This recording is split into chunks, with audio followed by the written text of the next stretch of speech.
Oh, it gives you, sorry, it gives you PTSD?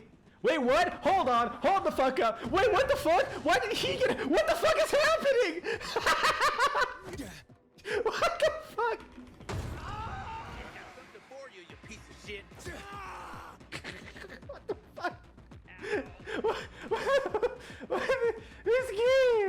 This fucking game makes me lose like shit. What the fuck? And so the monkey's paw curls. Sadly, I never got the chance to review the first Dying Light when I played it due to life, but the gist of what I would say was that I really liked the story, the world was fantastic to explore and navigate, and the final boss sucked.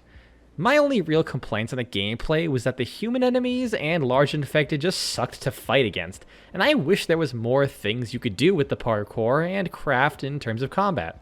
I did get my wish, and got a game that feels phenomenally smooth in terms of combat, new parkour moves, and the consistency between humans and zombies puts it up there with some of my favorite games in terms of sheer entertainment value.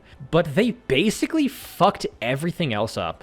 They couldn't even make a good ending at the very least. Dying Light 2 is an open-world parkour action game with the main central gimmick being using parkour to exploit the environment to your favor when fighting enemies. And that night heralds the arrival of infected so strong that you cannot take them on for significant chunks of the game. Even then, you're almost always fighting a losing battle. There is one further gimmick central to this game, and it's the story. It prides itself on its branching paths and how the decisions you make affect how the story plays out, as well as the state of the world itself. Before I go further, I will say I played this game on Nightmare difficulty. I had a bad experience with hard difficulty in the first game, as it just made the enemies way too tanky. It was kind of fun at the start, but quickly got tiring because all of the bosses and humans that had no environmental counterplay just took years to kill. Nightmare was interesting because it proposed that it was more resource intensive with no health regeneration, more scarce materials, Survivor Sense doing nothing but seeing quest items, your flashlight will flicker and cut out, and cutting out a lot of stuff from the HUD that you would normally see. It was okay as an experience, but probably did affect some of my opinions on this game. The story follows Aiden on the search to find his sister, who he was separated with when he escaped from a medical facility as a kid. With little direction and no memories, he finds himself in a town called Old Villador and is just trying to help whoever he can to get answers on where his sister is. That's basically where his story goes. The entire game is actually focused around the conflict between the two primary factions of the world, the Peacekeepers and the Survivors. There is also a third faction, but they just exist to be a human force that you don't have to feel bad about slaughtering. Everything that happens to further Aiden's story is more or less coincidental. I'll try and reserve most of my complaints for the latter part of the video, but man, do I not have good things to say about the story. But one positive I will give it is that it attempts to play with moral gray areas a lot. It achieves this in a somewhat interesting way.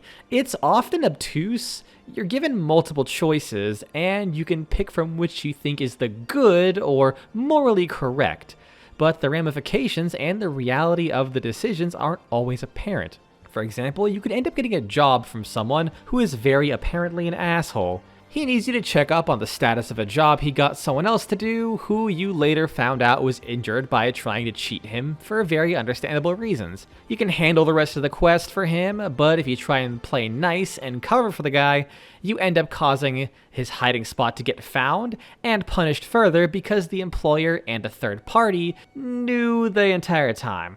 By all accounts, you made morally correct decisions, but in doing so, achieved nothing since said person already was going to get hunted down, and you caught the ire of another character. No idea if it actually stops you from getting further quests from them, but they do bring it up later when they are involved in another quest. Not every quest is like this, unfortunately, because they are the more interesting quests. But when quests that offer this direction do come up, it's usually really cool and makes you constantly wonder who you should and shouldn't trust. A ton of quests, though, are more one-note or excuses to be combat or parkour challenges, or just an excuse to go to the really samey dark zones over and over again. I also like how you regularly get different perspectives on the Peacekeepers and Survivors. You can't just paint them all with a single brush because they all have varying visions and opinions on how to get things done. Some high command the PK are assholes. Others appear as assholes, but have a deep love for their people and are actually pretty cool dudes. Others can come off as gentle and well-meaning, but are just following the orders in a faction that has incredibly strict views on ruling.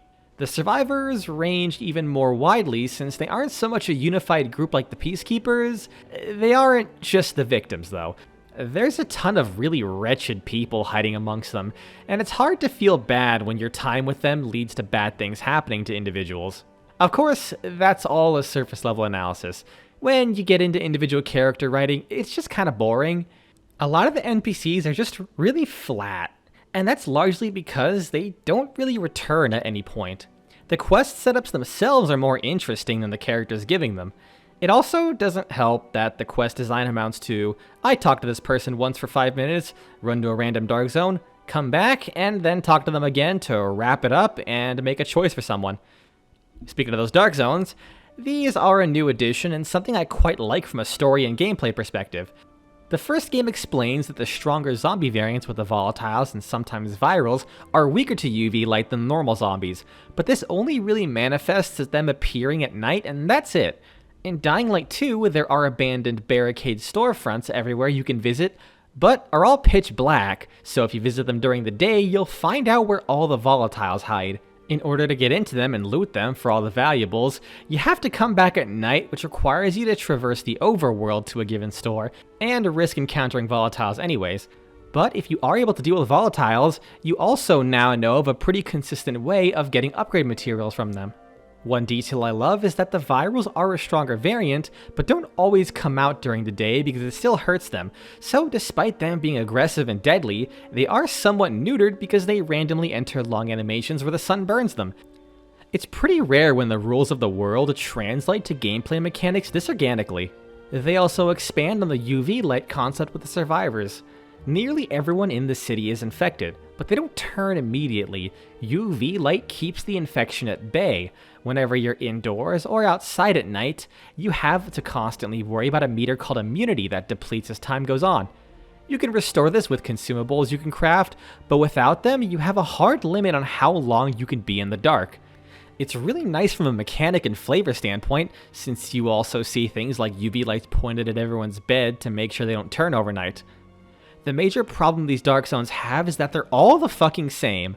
This is a problem Dying Light 2 has in general. The first major area looks the exact goddamn same no matter where you go, and the only unique places that stand out are for story moments. Looking the same is one thing, but also navigating around it just isn't as fun. The major problem is that there's no real variations in elevation. You're either in the streets, which look very samey with courtyards all over the place, and when you're on the rooftops, again, they're almost all in the same elevation, and they look the exact same. So you can never get to a high place to scout things out because those high places are really only the windmills you unlock for settlements. Other than that, everything else is on the same level, so you can't really see what the layout of the world actually is. Now don't get me wrong, Dying Light 1 had a ton of reused buildings. That was very apparent, but the way you interacted with them was so much more varied in terms of elevation, unique layout for different districts, and loot locations being more sensical. But because it wasn't just a maze of 3-story apartments, you could see the overall landscape around you and use the similar architecture to plan out how you want to move around it and gather resources better. Like if I see a pharmacy, I can quickly run in, know where the first aid box is, and get the exact materials I need since what I'm looking for is an uncommon material, so it's only found in specific locations. In Dying Light 2, at least on the Nightmare difficulty, you basically never find anything but the most common and basic resources everywhere, so all the loot is the same pretty much. Nothing stands out as, yes, this is the place to get this stuff. And when the dark sectors are presented as a major thing, having loot and layout be the same every time is very helpful, but it feels less special when the game draws so much attention to these buildings. I'm not expecting them to have all different layouts since there are a ton of them, but having a little more variety than almost none would be appreciated. The overall world layout complaints largely only apply to the first area. Once you complete the main story of Old Villador, you move onto the larger downtown area of the central square, and holy shit, why was this not the starting place? The ground level is so much more varied, the building interiors flow so well with traversing up and down the various skyscrapers, you can scale all the huge buildings really cleanly even if it does take time. There's not just a low and a high ground, but different layers between the two. Imagine starting the game and having it take so much time to get up and down all these buildings and offices, then slowly the game asks you to go higher and higher as you get enough upgrades and traversal tools that it actually feels smoother and smoother, and pretty noticeably so, to get up and down until the end game where you just feel like the entire city is your bitch. This is sort of how it felt at the start. I had a lot of parkour skills going in, but unlocking some of the later skills and using some of the later traversal tools, as well as unlocking more settlements, which gives access to more parkour structures, it felt great. It would have been so much cooler to have done this from the start rather than just being stuck in Old Villador. I kinda got bored of that area pretty quickly compared to just endlessly exploring Haran, which is funny because another complaint I had in the first game was that the first area was amazing, but the second one was just so extreme and kinda samey, it felt like if you didn't use the grappling hook, which was essentially a skip parkour teleport button, it would feel horribly sluggish to traverse, and that all the time I spent upgrading my parkour speed and fluidity was for nothing. Dying Light 2 thankfully is the opposite, with the second area being way more engaging, and the traversal tools they give you actually add something to the game rather than just removing parkour. I did try and intentionally avoid using these to see if the game still flowed well without them, and overall they did a very good job at it. But first, I have to go over the parkour mechanics. Every move you perform uses one of two forms of stamina. One is the visible bar on screen that is used for parkour actions, combat, kicking, etc. The second one is invisible and is represented by the edges of your screen darkening, which is your sprinting stamina. The only thing connecting the two is that when your visible stamina bar is depleted, you also can't sprint, but otherwise you can run as much as you want even at 1 stamina. Thankfully, it also comes back really fast. Parkour is also largely automatic. When you jump at a wall, ledge, or any surface, the game will automatically try and grab on anything that's applicable, and if you hold forward on the keyboard or controller, the game will automatically try to find any applicable ledges to climb up. But sometimes it also might require a jump that consumes stamina for extra reach. And that's all you get at base. There's a number of obstacles you can interact with, like swinging off ropes, hanging bars, or vaulting off ledges, but from there, you have to level your parkour skill to unlock more moves. These can range from being able to vault off a knee-high surface for a huge horizontal leap for massive speed, or a high jump to help open up routes you didn't have available, or just make routes smoother. And it goes further with skills that help navigate tight obstacles quicker, or even wall running.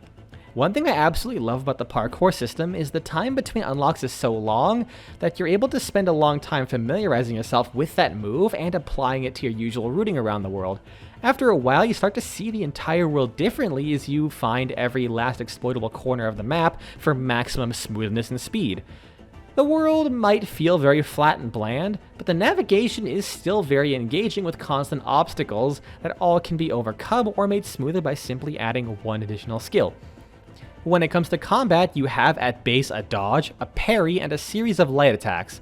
The dodge is just to get out of the way, though you quickly get an upgrade that allows you to kind of iframe an attack. The way it works, you just dodge at the right time and the attack is guaranteed to not deal damage, with that window being super weird where you can trigger it before the swing even comes out, but other times you straight up iframe through an attack without a slowdown. So I ended up rarely using it because it was kind of unreliable. Then you have a parry. This negates the damage of a hit so long as it's not a power attack, and it stuns the enemy. Stunned enemies can be vaulted over to gain height if you're looking to just escape, but while you're in the air, you can hit the primary attack to do a flying kick to do damage and stagger enemies. Early game, the most manageable form of combat is just parrying someone, then kicking someone else, while you then go back to beat the shit out of the first guy. That's how you fight human enemies. Zombies are much easier to just dodge and dumb as hell while also being slow, so you can punish them like it's nothing. No need to really fiddle around with trying to parry a zombie because not only does it take time, they can quickly swarm you. The biggest reason it's important to parry humans early on is because they actually learn. Unlike Dying Light 1, where they just constantly dodge and block everything while taking a ton of damage to go down, they are more or less just as vulnerable to everything as zombies are, but only a limited amount of times. If you swing at them enough, they will start to just block you constantly. If you keep trying to parry, they'll start doing power attacks or do fake outs, and if you keep using projectiles, they'll straight up iframe that shit. So when fighting humans, you have to be a bit more varied unless you can kill them easily. It's not like they eventually become immune to everything, they usually forget stuff after a short span of time, and can't dodge if they're in an attack recovery. Virals kinda do this. They will dodge, since they are smarter, but they'll still eat a lot of attacks and don't really adapt to some moves, period. You eventually unlock combat abilities like throwing your weapon for some ranged action, and heavy attacks to stagger enemies easier, but overall the direct melee combat is very straightforward. Frankly, I didn't use it at all past a certain point because I decided to play most of the game using only parkour combat and consumable items. Sort of a mini challenge run, but it turned out to be insanely powerful while also exposing a hilariously broken part of the game. Well, another broken part of the game. Parkour combat is anything that doesn't use weapons, consumables, or otherwise. Kicks, drop kicks, flying kicks, grappling enemies to send them in another direction. The primary goal of parkour combat is to abuse the environment to your advantage, since there are spike traps that can be used to instantly kill anything but the largest infected, or throwing enemies off ledges, which results in them ragdolling onto the floor and taking fall damage or just dying. Since it's heavily focused on repositioning, you can even use other tools to your advantage, like Molotov cocktails to set enemies on fire, and throw any stragglers into the Inferno since fire spreads and— Wait a second, Dark Messiah of Might and Magic, is that you? I swear, the entire time I played Dying Light 1, and more so in Dying Light 2, all I could think of was Dark Messiah. Both gritty and serious first-person melee games that have their combat mechanics focused around using the environment more often than not to just instantly kill enemies by manipulating them into positions where you could throw them into traps, or bringing the traps to them with various tools in a way that makes the actual gameplay feel like an endless slapstick adventure. And this is more apparent with the upgrades to the parkour combat moves from the first game, where they generally do more damage and have much stronger ragdoll forces. But holy shit, once you unlock the dropkick, it's over. There are so few points in the game where you're forced to fight something that can't be dropkicked off a ledge or into traps, that this was where I decided to just abandon ever using a melee weapon. Then you get the grapple. At base, this skill deflects an attack to throw someone either behind you or to the side based on your input and staggers them. But later you get an upgrade to be able to charge it up and have a greater throw force. What they don't tell you is that it causes enemies to ragdoll, and the force is entirely random. I have thrown people behind me, less distance than the normal grapple, and sometimes, well... Holy shit!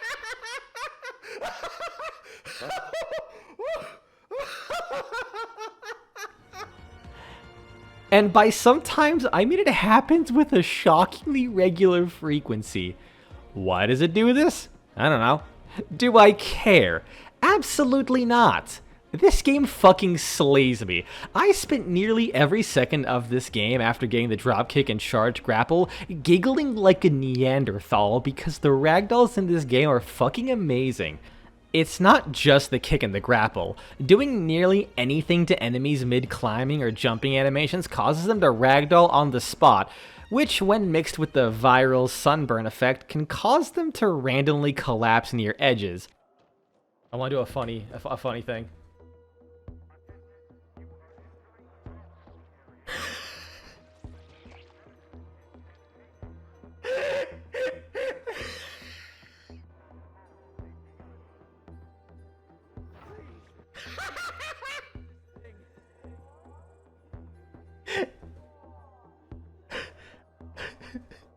I'm gonna give them some time.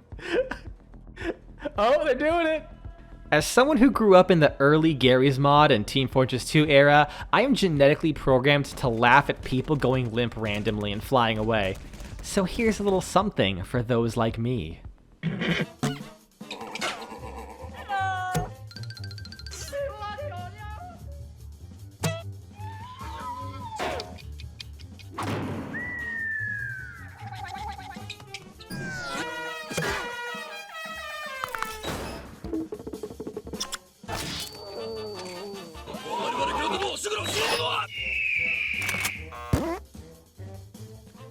The AI also helps sell the comedy as well, because zombies just do whatever, and they are dumb as bricks. You'll be exploring, and out of nowhere you hear a zombie walk into a spike trap, or out of nowhere, a zombie corpse falls from the rooftops and dies in front of you. This extends to some of the tougher zombies. I have, at points, run around at night only for a side mission completion notice to pop up because a special zombie decided to kill itself somehow. Something I wish I had recorded was me running around during a volatile chase, and out of nowhere, a fucking starfish volatile just came flying out of the sky over a building. This is the toughest, most imposing enemy in the game that normally can't even be staggered without great effort, so seeing them go limp and fly only to get back up and slap my ass was absolutely hilarious. When it comes to the enemies you fight, there are very little in the way of variety. 90% of the time, you're fighting either a biter, occasional viral, or human enemies. Biters are more or less punching bags that might chip you down if you keep messing up, but outside of Nightmare where you can't regen HP, they're barely a threat. Virals can be made pretty easy to deal with when you use terrain, since you can just wait for them to climb up to you, and you kick them off until they die of fall damage. But once you get the dropkick and grapple, they're even easier to deal with. Human enemies are a bit more complex, but really not by that much. They can occasionally throw projectiles at you or come equipped with bows, but other than that, in the learning aspect, they kinda just fight like slower virals, but only run at you one at a time unless your back is turned. The only variation beyond the guys with the bows are the ones who wield spears and the big guys with two-handed weapons. Both can only be dodged, as all their attacks are power attacks, but the big guy can only be staggered unless he's kicked off a ledge. He also has no ability to climb up, so if he doesn't die from fall damage, he just kind of gives up. The rest are just so sporadic and one note.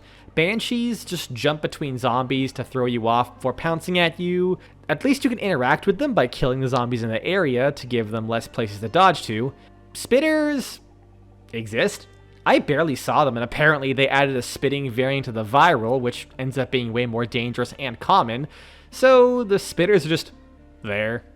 At least it's better than the Charger, who I'm only talking about because he screams small to medium-sized enemy who will be introduced later as a regular enemy. But no, he's the only enemy with a boss health bar that is actually unique and never shows back up as far as I've seen. The last small enemy you get introduced to near the end of the game is the Exploder. Same enemy from the first game, but insanely neutered. On Nightmare, they deal at most 1/3 of my barely upgraded health in damage, since I put all my upgrades into stamina, save for a few, which is about 1 to 2 hits from a human.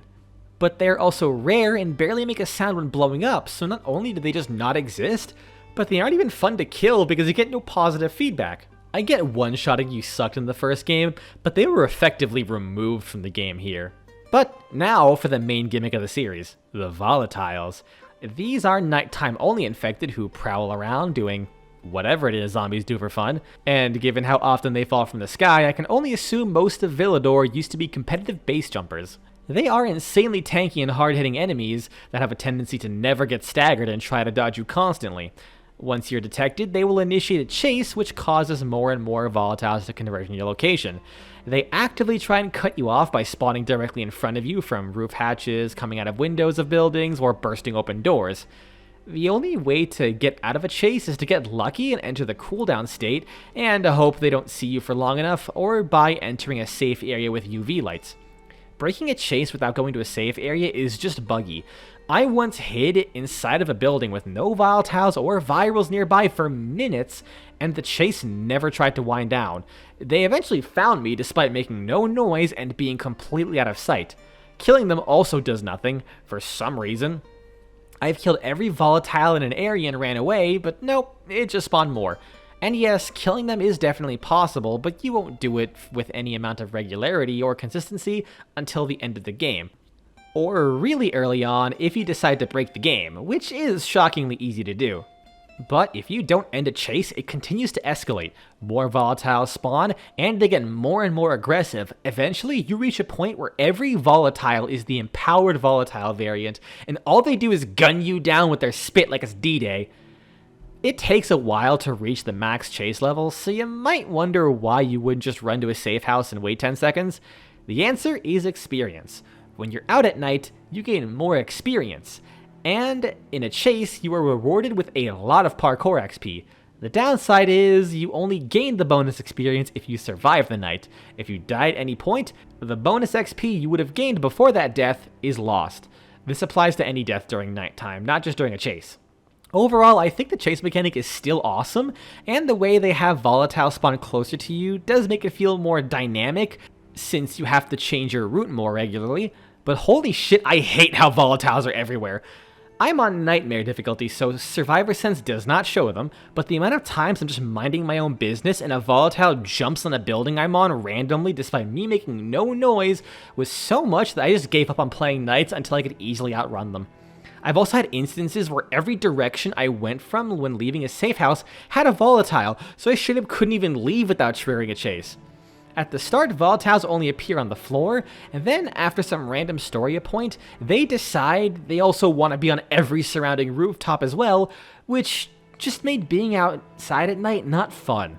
Plus, they make no noise at all unless they sprint or have detected you, so on Nightmare, you're just at the mercy of luck. That, and I'm convinced they are programmed to slowly gravitate towards your location. Luckily, you do get more tools to avoid volatiles than just your parkour skills. Eventually, you get a UV flashlight which can be used to stun them for a few seconds, and depending on your story and side mission choices, you can unlock traps to help stun volatiles or fill the world with zip lines, trampolines, and other very helpful tools to basically fly across the main world. Whenever you complete certain story missions or side objectives, you can choose which faction gets the utilities associated with it. Every time you help one side, they level up and you get access to their tools. The Peacekeepers place traps and combat equipment around the world, whereas the Survivors will place things that help you get around the world easier. I do quite like this idea, even though I feel like having both would make the game a lot more interesting as a whole. Dying Light 1's levels were interesting because you had plenty of parkour options, but there were also traps around the place you can work with. Being able to mix in your parkour gadgets alongside the traps set all over the place would be pretty sick.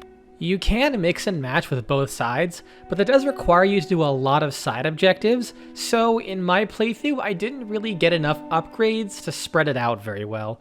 So I mostly ended up focusing on the Survivors. I just didn't have the motivation to do the side missions after a while because of how stale they got. Every Dark Zone of its type will have the same loadouts and obstacles. With all of the windmill towers you can climb, they never remix the obstacles in any meaningful way. It's just the same idea done in a slightly different order. There's only 3 or 4 GRE quarantine bases in the game, and they're so similar that I can barely tell the difference. They do have an excuse to make the Dark Zones be similar, but the GRE buildings are these huge multi-story complexes that draw your attention and are very valuable because they have a ton of supplies and give you 4 inhibitors each, which is more than 1 full stat boost. So they should be kind of special, or at least have something interesting other than just being a basic stealth area like every other Dark Zone, except a lot more compact. And speaking of supplies, crafting in this game is busted, and it kind of makes the progression feel awful. It did get a lot better since they buffed the drop rates across the board, but it still does suck for a different reason. This is admittedly a bit of a me problem since I kind of did a pseudo challenge run, where I focused less on actual melee combat because admittedly it kind of got a little stale, and focused more on using parkour moves as well as the throwing weapons from the crafting system. The problem is every single consumable blueprint is upgraded with the same items in the same quantities every level, and those items are the infected trophies. These come in small, medium, and large. Small comes from basically any zombie, medium comes from higher tier enemies like banshees and goons, and large, almost exclusively, comes from volatiles. You can get any infected trophy from any zombie, but it is pretty rare. The reason this is a problem is that you could pretty quickly reach level 5 out of 10 on a blueprint, and then it starts to require large infected trophies. From that point on, that's the only limiting factor other than money, so it's just pure luck for you to get a large infected trophy to upgrade a blueprint for a huge chunk of the game. And then, once you can reliably get large infected trophies, it just snowballs from there. Especially if you know how hard some of the equipment can scale. Once you arrive in the second area, some of the Dark Zones can have demolishers, and while they are very tanky, they can't maneuver around at all, so you can pretty much just take them out at range, no problem, aside from the time. And because they have a pretty good chance at yielding large infected trophies, if you just upgrade one of the cheap consumables, like the throwing knives, to max, you just start to one-shot everything. And all of that for spending 10 scrap and 1 rag to make 5 throwing knives once you max it out. And while I am breaking the progression by using something overpowered as shit in order to accelerate all this, if I don't do this, I'd still be getting butt-fuck all large infected trophies. Now, that is partly to blame on my difficulty choice because it makes enemies a lot tankier, but even when I fought all of these large enemies as many times as I could, it still felt like just getting the trophies took an eternity. So really, once you upgrade the throwing knives, you just become the apex predator. You can 3-shot volatiles, they cause you no problem whatsoever, and because you're just farming large infected trophies, getting a shitload of old world consumables that you can sell for a fuckload of money, it actually becomes the opposite problem, where now the limiter, if you want to upgrade a lot of your other blueprints to max, is the small and medium infected trophies. Oh, and because you're killing a shitload of volatiles, you can pretty much reach max level in an hour. It's obscene how powerful crafting is. And I kind of dig that, but at the same time, I don't dig that if I was playing this game normally, I would basically be using gimped healing items for most of the game. Of course, that didn't matter because you can also abuse the loot that you find in the world to a pretty funny extent. This I'm more fine with because it kind of is just up to the player to actually abuse or not, but items, whether it be from chests or found around the world, will respawn every time you sleep in a bed to make it from day to night, and vice versa. This does get really silly when there's straight up chests that give you some pretty good items within feet of a bed. That's how I discovered this in the first place. And while testing it, I also noticed loot is pretty much static. For the most part, if you go somewhere, the same kind of loot is going to be in that building every time. When I was testing this, I went to the first area. There's this little Night Runner shelter that is 20 feet from a small GRE container. In that container is a legendary weapon, piece of armor, a supply pack that can either be crafting supplies, medical supplies, or explosives, and it also had a military medkit and an immunizer. And it had that every single time. And because gear scales to your level no matter where you find it, if I ever needed new melee weapons, which admittedly I didn't because I was just using kunais to one-shot everything, I just went back there, did a few runs, yay, all legendaries. So this extends to some of the GRE bases. If you wait till it's night, loot the place for all of the military medkits and antizin, you'll never need to craft regular healing kits again because military medkits are instant and a full heal. So again, while this is pretty much up to the player to see if they want to actually abuse it or not, the crafting item system in this game is really kind of a mess. And this also applies to the Dark Zone, so if you keep refreshing one of the zones that gives you valuables, you can pretty much just get infinite money too. But despite loot being static for the most part, it's not really consistent or follow any kind of logic. Now, admittedly, this could be because of the Nightmare difficulty, but I recall in Dying Light 1, generally, if you were looking for an uncommon material, it would always be in a similar location. If I needed gauze, I would go into the pharmacy, and it would be in the first aid box. It wouldn't be there every time, but I knew that if there was going to be an item in there, generally it was going to be some gauze. But in Dying Light 2, if it's not a gray tier item, it's kind of just a crapshoot if you'll get it. In these Dark Zones, you only find big groups of resources, which leads them to feeling very inconsistent. And this inconsistency foreshadows a general lack of polish this game has. There wasn't anything game-breaking, for the most part it's just weird visual quirks, but I swear the controls just kind of break pretty regularly for me. Things like me trying to jump up a ledge, only for Aiden to just grab onto it and do nothing. Holding forward doesn't make them climb up, and hitting space just kind of causes them to jitter around and not actually doing anything, which has gotten me killed a few times. And also occasional instances where the game's not detecting that I can climb up something when I absolutely can. But other than that, it really is mostly just visual bugs. Some of them kind of can get in the way, like sometimes when you go back after you refresh a Dark Zone, all of the chests will be open and empty like you didn't loot it, but if you just walk up to it, it completely resets and you can loot it again. But aside from that, nothing really got in the way, which is nice to say at least.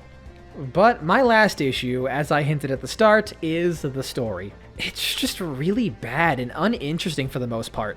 Aiden quite literally has nothing to do with the people in this city. He's just a vehicle to move the plot forward by resolving problems. Every 10 hours of gameplay, you can advance his own plot by one sequence, making massive leaps in his story to where it all feels rushed and out of left field. I'm going to go into quick spoiler territory here, so skip to the timestamp on screen to avoid it because fuck, this ending disappointed me so hard.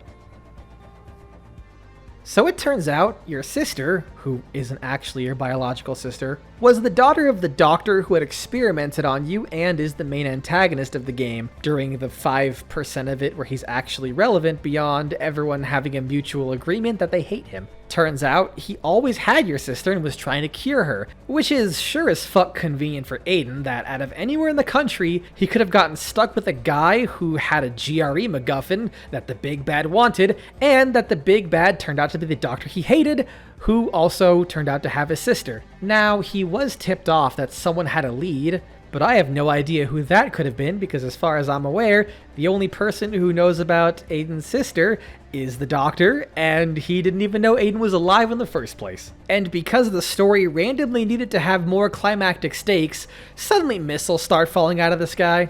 The reason being that the doctor had to treat Aiden's sister at a facility that apparently had an automatic protocol to bomb the city if the infection got really bad. Which is just the most contrived, convenient excuse to have some kind of drama.